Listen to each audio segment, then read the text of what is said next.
Well, hello there, book creators. My favourite topic in the world is picture books and style and chocolate. But anyway, we're going to focus on picture books.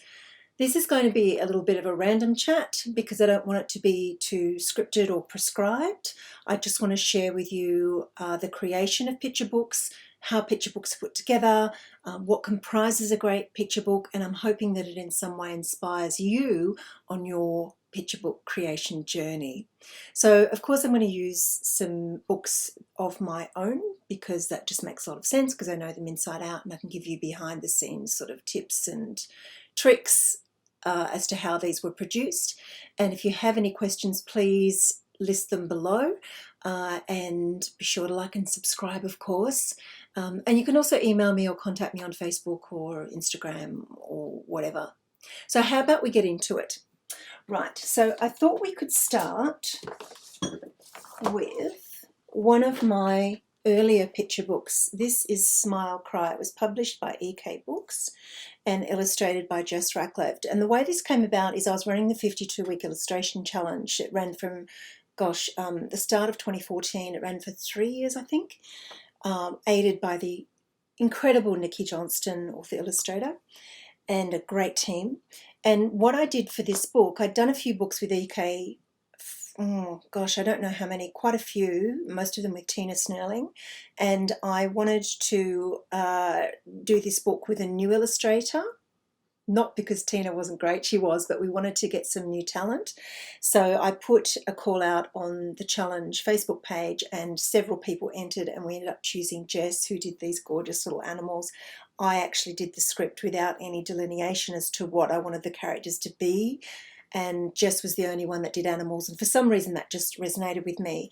But the way this book was constructed is I had actually done one book called Smile and one called Cry, and my publisher Anushka Jones said to me, why don't we do a flip book? So we did, and I just love it. I adapted the script and we ended up doing this flip book. So essentially the story meets in the middle. And the great thing about that is that you can tip it either way, that middle page that meets, and they both have similar meaning. So I just thought I'd take you through the actual construct of the picture book. So of course with a hardcover we always have end papers, and I have an end paper obsession.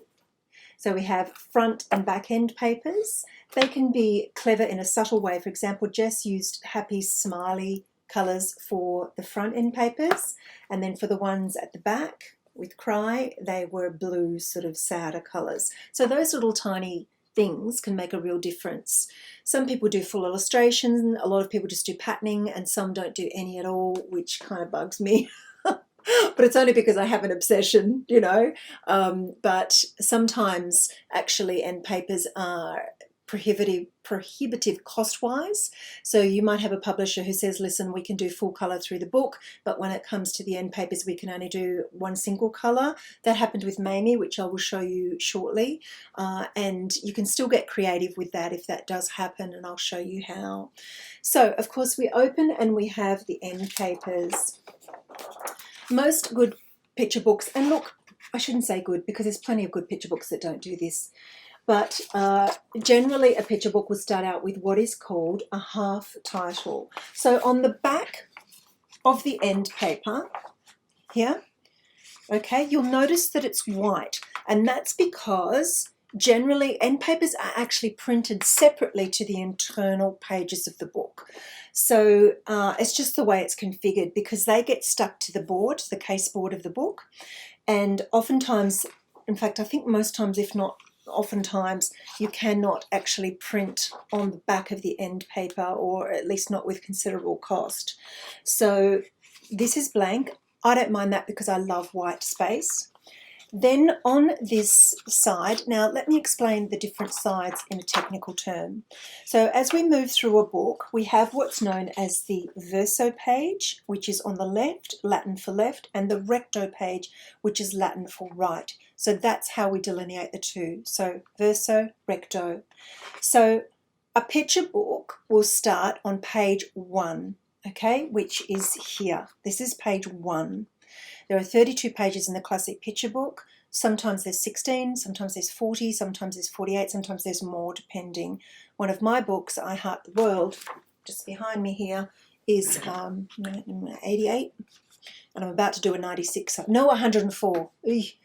You will all know, of course, that picture book pages are done in increments of 8 because of the way the pages are printed and cut.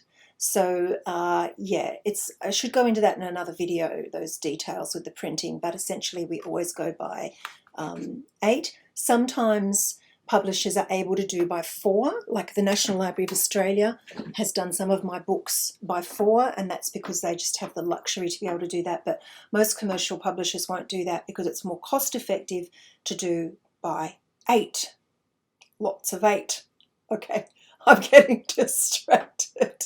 All right, so we have page 1, half title. The half title only has the book's title.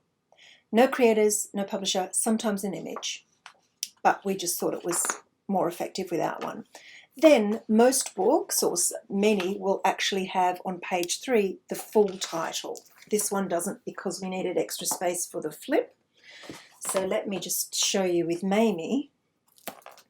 Okay, end papers, I'll show you them, talk about them in a second. So here we have again, the half title just has the title of the book, and then the full title on page 3 has the title, an image, the creator or creators, and the publisher and imprint. Okay, so that's the general rule of thumb. Sometimes opposite the title page we have the imprint and dedication. Sometimes we have it on the back, like page 32, okay, which is of course a verso page on this side. So it would be here, okay, page 32. In this case we have a biography on May Gibbs. Right, so, and remembering that we don't have anything opposite the half title because it's on the back of the end paper. But just let me get back to Smile Cry. Right, so in this case we only have a half title. Then we get straight into the story. On here we've got a dedication, and then we start the story. Now, as you're moving through a picture book, there's a real cinematic dance. So we all know that there's this show don't tell thing about picture books, but there's also this visual narrative. So when you're writing text for a picture book, you should always be thinking about the visuals for the book. Does each pocket of text, each page of text inspire illustrative potential? Does it just repeat the same scene with nothing new happening, no illustration potential, no action, nothing progressing? Because I've read manuscripts where truly, you know, they take 8 pages to say what could happen on 1 page. So you need to really think about the pacing of the story and the way the illustrations will unfold. You'll notice here that Jess has illustrated the first page, sometimes low, sometimes I want to smile. It could be very simple. Lovely close-up so we get to meet Bunny straight up and nice and close. And then we go into a full scene, okay, full page, and then what's called a vignette. Now a vignette can be one image in a circle or with a faded edge around it, or it can be a series of little images, and I will show you here. Well, this kind of is a vignette. It's still one scene. That's when, you know, someone accidentally breaks a vase. So Jess has done it so cleverly. It looks vignette, but it's kind of a scene. It just doesn't have a grounding to it. And then later on we have, again, balancing between a full scene and more of a white space scene. Again, white space, lovely full scene with background colouring. As an illustrator, you shouldn't be panicking too much about having to fill in everything, like, you know, ground, mid-ground, sky. You know what I mean? That's what children do at school, and you don't necessarily need to do it as a professional illustrator. I think that it's more important to get a lovely balance between image and space. So white space does that beautifully, and lots of modern and very successful children's books and quirky books have that lovely white space. Then you'll see that on the other side, Jess has done a beautifully patterned background with lots happening in it, and that works just as well, but you don't necessarily have to go the traditional route, is what I'm saying. But as I work through the book, you'll notice that we really do pan in and out. Do you see what I mean? Between vignette style and full scene. And what that does is it develops a lovely rhythm. And this is a non-narrative book, but if you do have a narrative book, and I'll show you with Mamie, it's a great way to help build suspense, to create cliffhangers, to keep the story progressing forward. So yeah, just that pulling in and pulling out cinematic style is really, really important. Love this use of light here, how Jess has filled in the background and then done this white space for the lamplight. Here's another vignette, and I love how Jess has done this. Can you see here? Taking the photo, Piglet's taking the photo, and we can see what he's taken. Sorry, this is back to front, the camera. We can see what he's taken over here. So just clever concepts. When you're illustrating, don't think about exactly mimicking what the words say. In fact, what we really need in picture books, and this is why I love it when creators can work together, because it's just such a seamless dance.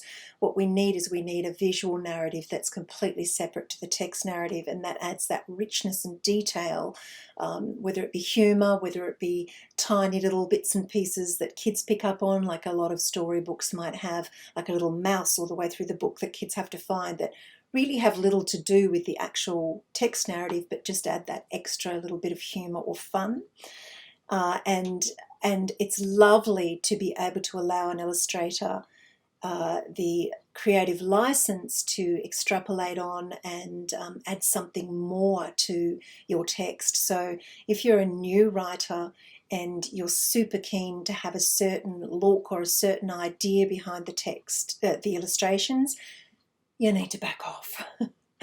Absolutely, you can stand your ground if you feel the illustrator hasn't quite got what your meaning has been for a particular set of text, and most definitely then you have to speak up in a beautiful way to indicate that things need a little bit of a shift. Oftentimes the best way to do that is through the publisher or the editor, but if you're working closely with the illustrator, which I like to do because I think it has a magic to it, then we will discuss back and forth. And the interesting thing too, as a writer, I think it's really important that you are open to what the illustrator might suggest in terms of how the text might shift or change and work a little bit better for the illustrations. It's not all about the author. Your name might go on the front cover, but it's a collaborative effort, and the illustrator is as important as you, and truly it is it's not only a dual project, it's also, gosh, how many people work on a picture book? So it's a collective effort. It does take a village to create a fine picture book. So again, just going back the other way, thinking about the tone of the word. So for example, here, ice cream plopping down, cry. Oh, the crying over ice cream plopping down. Simple little structure here, the ice cream van in the background, and just the way the text has been set here. So the ice cream here is on the ground and we have down underneath it. These simple little things, you would not believe the amount of effort and conversation that goes into the production of these books. All of these things are thought out. You just think it might be some magic coincidence, but everything is thought out. Even here with the way Jess has portrayed this scene. So this is the jump out of the shadows cries. It's like a really dramatic scene. She has, of course, used black or a dark, dark, deep purple and shadowing. And I love the angle that she's used here. Can you see the perspective? So it's more dramatic and dynamic and points in the way the white is working here. The walls are structured, points into the bunny jumping out from the little alleyway here. So think about the text, think about how you can beautifully reflect the text when you illustrate, and it will just add that extra dimension to any picture book. Again, another vignette over here. Love the progression of this. So all gone black. Here they are enjoying their little popcorn, watching telly. There's a zap. It all goes black. And of course, just to reassure the little ones, because we don't want to terrify them, they're okay once they've got a little candle there to light things up again. So you see that lovely movement as the book progresses. Now this, as I said, is non-narrative. So let's look at Mamie, which is a narrative book. All right. Oops, sorry, that's a bit reflective there. So here's Mamie. This is the story of May Gibbs. Now, it's talking about the end papers. So with HarperCollins for this book, we could only print on one colour. I had originally a really fully textured background with all different types of pink. And so we ended up going with this, and I still think it looks beautiful.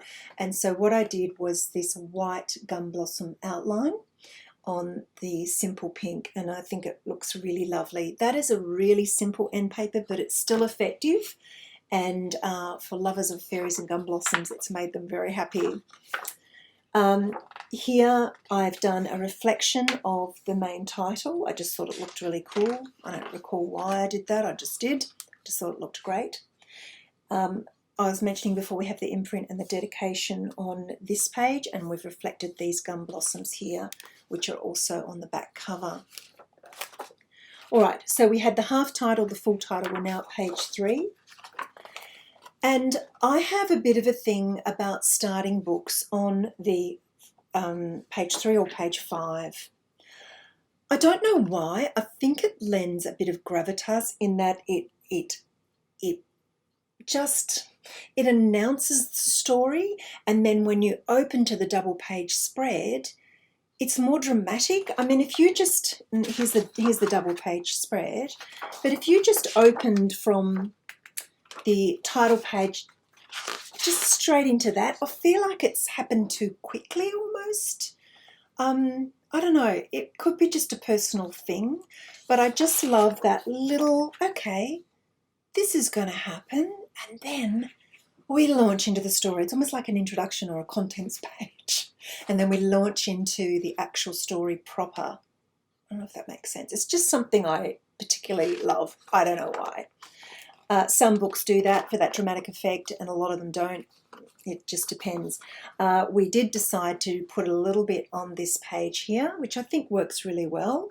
The wallpaper on the back. So May Gibbs was born on a snowy day, so of course I've done the wallpaper as snowflakes. And then you might be able to see, but I have reflected them in grey on this side, and with just one of the little fairies there coming across, and that just sort of pulls us into that first scene.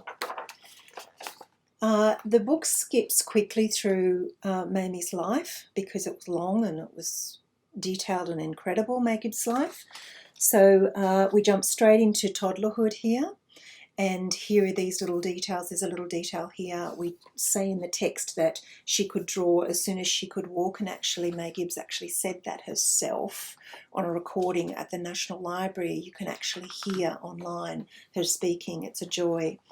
And so we've just done a little chalk drawing to show that this little tiny tot can already draw. So I was just reflecting the text a little. And then what I decided to do for the opening spread, the major opening spread, when we actually meet Mamie at the age that she will be through the book, is I just did this full scene vignette. So we have a full scene, but then we have Mamie as different characters. And she kind of did all of this in real life. So she was an actress, she was a singer, she was a painter, she was a nature lover, she was a dancer, she was all of these things. And I wanted to just express them all as quickly as I could and without taking 90 pages to do it. Does that make sense? So I think it was just a good way to get all of that information out quickly. Then as we move through the book, you'll see that it shifts and changes. I've used a long journey from the UK down to Australia in this format, and I've actually done just a series of paper boats that snake around to land down the bottom.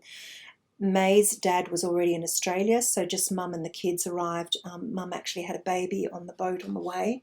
And so it was just a nice way to indicate a passage of time. It's difficult to do that, so I just thought it was a cute way. And of course, the other way that it indicates a passage of time is we've got here Mamie saying she does a drawing for Papa, and it says the sheeps eat the grass. I miss you, Papa, Mamie. And then over here we have another one she's done for him, for Papa, love Mamie. And she's done, I don't know if you can see, she's done the Opera House and red dirt and ocean and sunny sky, indicating that they're on their way to Australia. And for this book, I didn't want to be too literal. So it's just like a reflection of May Gibbs' life. So I didn't actually say that she'd come to Australia. I just said she went to the bottom of the world. And of course, when we open this page, we realise exactly where we are with these animals, do we not? We know we're in Australia. And again, you can see the different scenes. I've used the reflection here of the trees and Mamie up the top here looking for fairies. She thinks that this little koala might be a fairy, and she's got a book behind her saying spot a fairy. Elements of truth, she had a horse called Brownie, and that's written on the horse's tiara. So again, I'm using those vignettes to get through a lot of story in a short amount of precious page space. Okay, and as we move through, again, more vignetting, but I just wanted it to be quirky and unusual.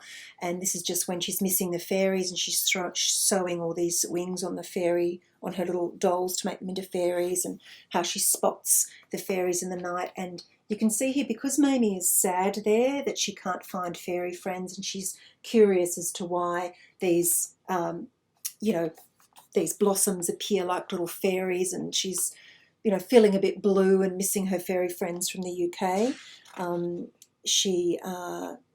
thought putting her in a sombre, dark background would just highlight that, and she's, of course, bright lit by the moon. So just those little things all add up, Again, vignette, full page, and as we move through the book, I again do full page, I do vignettes, I do half pages, and then I just wanted to show, this is a vignette, wordless vignette, just showing what she's up to try to attract the fairies. And then I just wanted to show you this page in particular about that building suspense. So in this one we have a really, really active verso page, all the things that she's been up to try to attract the fairies. And then on the recto page before the final spread, I have nice and dark, nice and quiet, nice and dramatic, the shining star up the top, and it says she squeezes her eyes shut and wishes upon a star.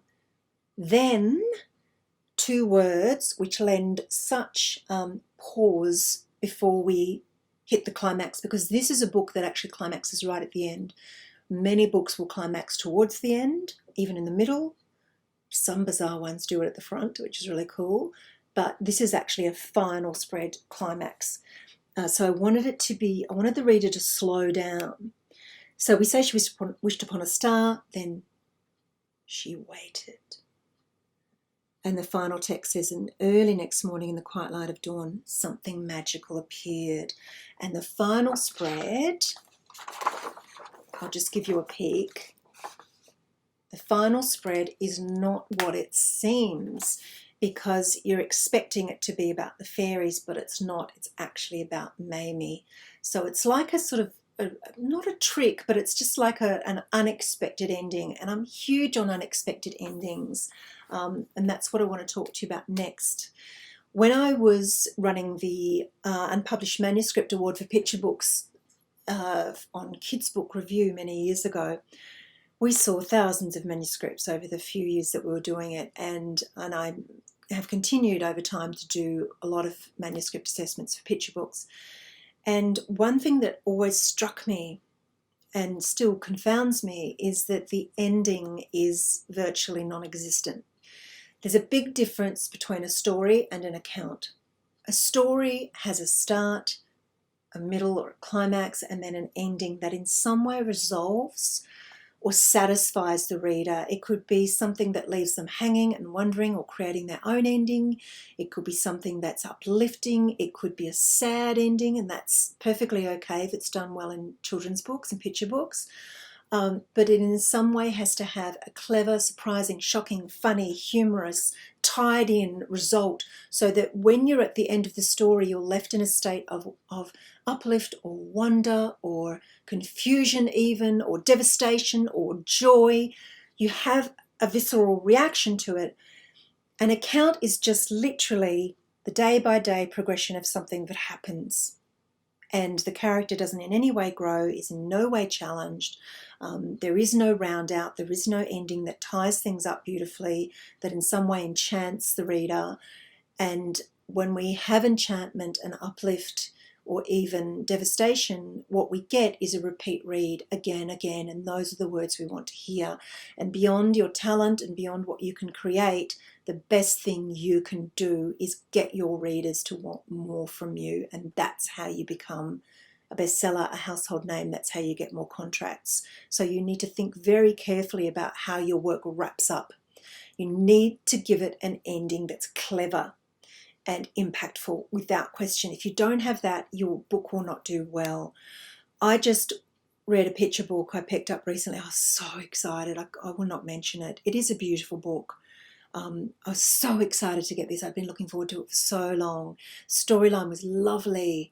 And yeah, and just as it was progressing, all I could think was, this isn't going to end well. And I don't mean in a dramatic way. I mean in a dull, boring, this is just an account way. I was so disappointed. It was literally just, and that's, and then she just went off and did, the day ended or something. It just didn't have any impact at the end, and I was devastated because I do like the story and I do love the illustrations and the character's gorgeous, but it was just So yeah, so you need to be very precious about your ending and make it a fruitful one. So on that note, I come to Ivy Bird. This is the US version published with Blue Dot Kids Press. Of course, the first version was with Windy Hollow Books, who have just won the Bologna Best Children's Publisher for Oceania. So proud of Christina and Philomena. It's wonderful, wonderful news. They do produce divine books. But this is the US version. It's almost identical. It just has a coloured spine and a dust jacket. But I just wanted to talk you through Ivy Bird because this could very much be an account rather than a story. And I just want to explain how we got away with making it into a story and not an account. And most of it is a visual one, which is why it's so important to have that beautiful visual narrative. So it's just about a little girl who goes about her day. So it starts in the morning when she wakes up.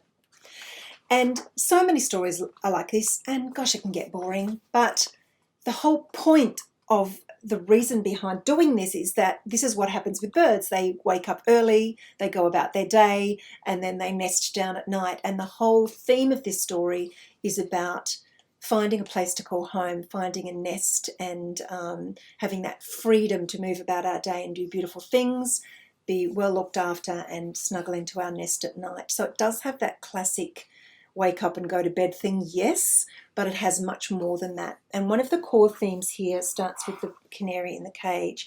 Now, I have a strong aversion to birds in cages, and I really wanted that to be a theme of the book. So it starts out with Ivy with her canary in the cage, and as we move through the story, the bird is set free, and a little pal joins her, and they end up together at the end. And at the very last page of the book,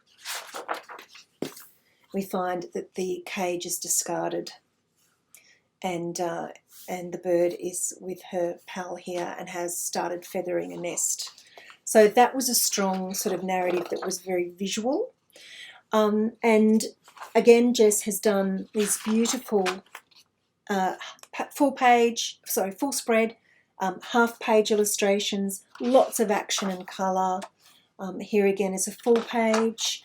And the birds are featured in really clever ways all the way through. And this is what I mean about not doing illustrations that are literal and allowing your text to provide illustration potential. So foraging in cups of sweet nectar. Here what Jess has done is she's actually done Ivy with a tea set. You know how little girls love to have their tea set, and little boys love to have their little tea set, and she's sipping from this this little cup, just like the hummingbirds do with nectar, and she's got this beautiful little costume on that show her sort of hummingbird style wings. And then over here with the flamingo, Jess has done a reflection of the, remember those flamingos you could stick in your lawn? And then, of course, Ivy is sort of holding her snorkel and looks like a flamingo with her leg up. So just really clever sort of play on the text. Another scene I really love is this one. It's an aerial shot. So we're often thinking of different angles and perspectives when we create picture books to keep the flow going. And I adore this image. I love the, you know, here's the dad pushing one of the twins, and here's the mum pushing one of the twins on a little tricycle. And then Ivy is hiding over here in the bushes, and you can see there, each time we see her, she's in some way reflecting a bird. And of course, that would be a peacock up the top there. So yeah, she goes about her day, you know, she has a lunch, she plays, towards the end she has a bath, and she's like a little Rosella here with the bath paints. I had indicated to Jess that these might be great ideas in terms of illustration, or that was the intention behind the text, and Jess also came up with her own concepts and ideas, and just love how she's added so much detail. So it was very much a collaborative effect, this book, as all picture books should be, in my opinion. All right, and then of course she goes to bed at the end, but there is that, as I mentioned before, there's been a visual narrative through the book that represents freedom and comfort and nesting. So of course she falls into her nest, but so does her pet bird. Yeah. And then another little unique thing we put at the end of the book was just some really simple facts on the different birds that are featured in the book. And schools, of course, love this. Childcare centres love it. Adults love it. Even kids as young as 3-4 can learn from these little facts and be delighted by them. So sometimes it's really nice to put a little bit of something extra in a book. And I wanted to show you the end papers. Jess's little girl, Ivy, I think she was 5 at the time, did these illustrations for the end papers, and she also did some of the pictures for the walls here. Love this. These are all her illustrations that were put into the book. So the great thing about picture books is you can personalise them in so many little ways that people might not even know about. That's a lovely thing to do. Okay, what else? I think I've taken you through the structure of the book. So I was saying that, of course, there's this real need to balance the text and illustrations across the entire narrative of a picture book. It's really important to do this. So imagine it in a cinematic way. So you're starting out with a slow build. If you have a dramatic twist, you need to ensure that that text has a pause before the dramatic twist happens. And sometimes this is why you can't get too caught up in laying out your text across pages, because depending on the illustrator and what they want to achieve with your visual narrative, that can easily shift and change. And in fact, in Mamie, that scene where she's doing all of that preparing for the fairies, she's making fairy cakes, she's writing fairy stories, she's painting, she's dressing up the dolls. I actually had text on that saying she does all these things. But why would we need to say that if the pictures are showing it? So we completely deleted that text and we just went with the image. So there's nothing wrong, and in fact it's a lovely breathing pause to just have no text at all, or shift the text to the next page. This is what happens as you work with an art director, an editor, an illustrator. So you can't get too caught up in dividing your text across pages. One thing I would recommend is to do that to start with, though. I always send in my manuscripts divided across pages for dramatic effect, but also because I know that this might shift and change. I'm not tied to it, but it's just a nice way to give that pause and effect as you go along. And then to wrap up, I just thought I'd show you non-fiction. So this is my book Fauna with the National Library, and it is a picture book, but it's an information book as well. Again, end papers. These were all just sort of like cutouts from the different animals in the book, and I put them in circles. Again, we have half title, we have full title. This page we have a thank you and a dedication and the imprint here. That will depend on the story flow. At the back of Fauna,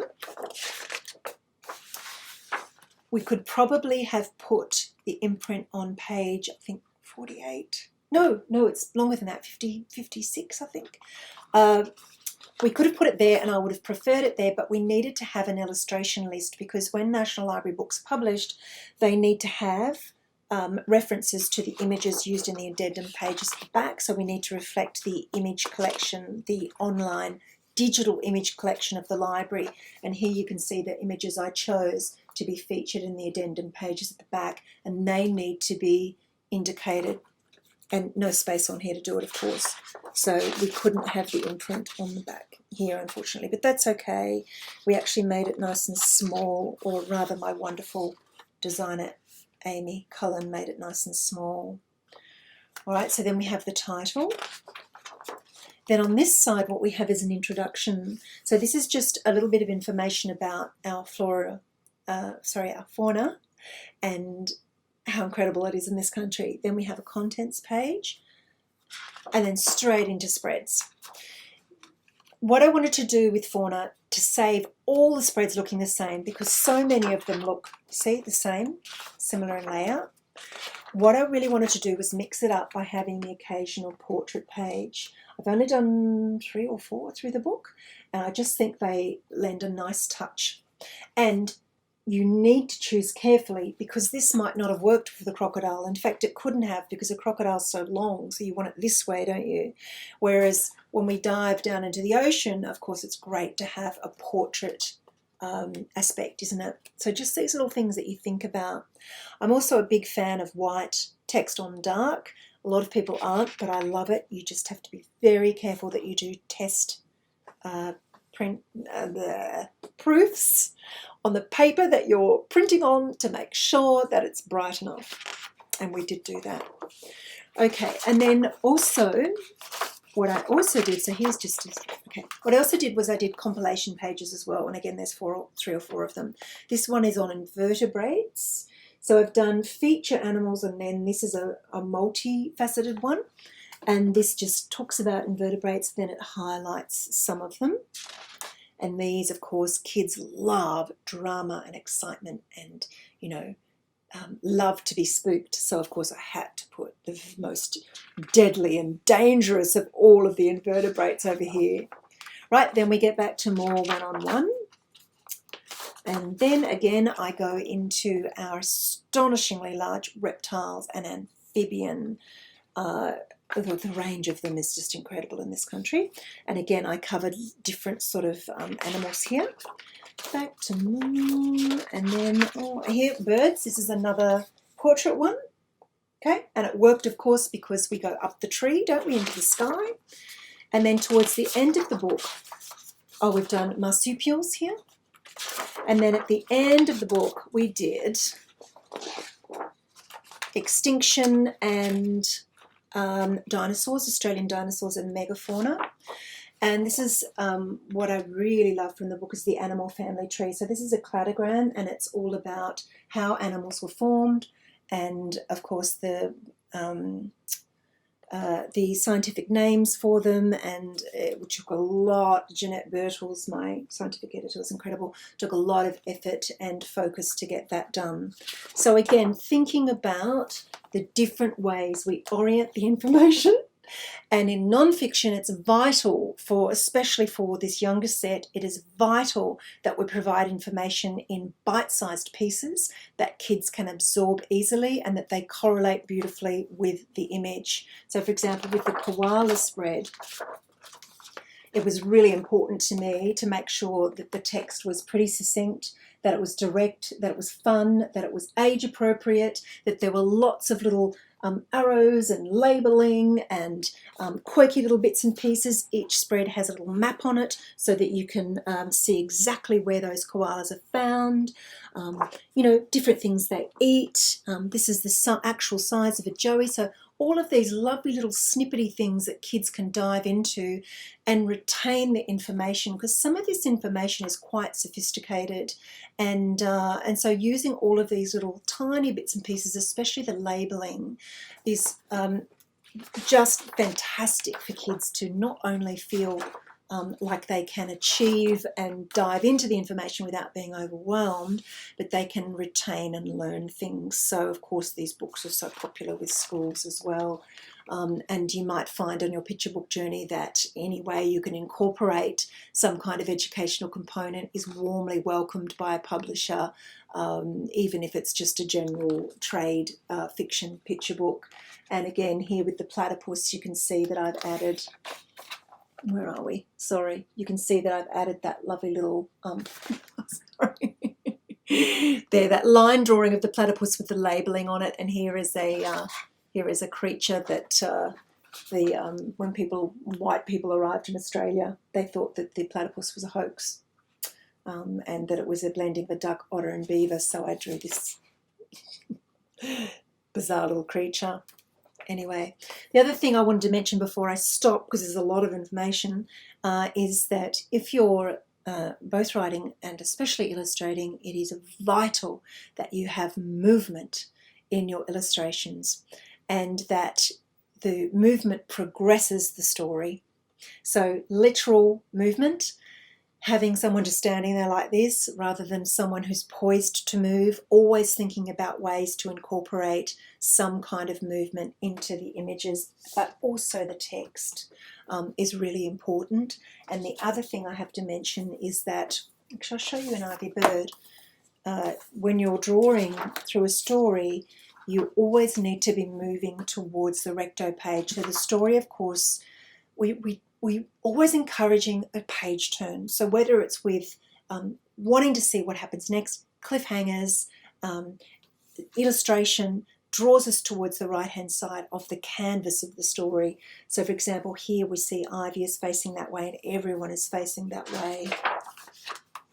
Here again, facing this way, everything is facing that way. Sure, Ivy is turning back, but that's actually a nice visual balance. You can see here that the duck's facing that way. Does that make sense? So you're pulling the reader through the story. Just find it annoying. Even this, when everyone is just sitting statically, the direction here of the blanket is leading the eye towards the right. So that's another thing to consider. All right, I will zip it. Please put comments below if you want any questions answered, and I hope this has inspired you on your picture book journey. Contact me anytime to ask a question. I'm happy to answer it, and I can even answer it in the comments below. Be sure to like and subscribe, and yeah, so I can keep going with this, and I will be back with more creative processes in the near future. Okay, happy creating. Bye.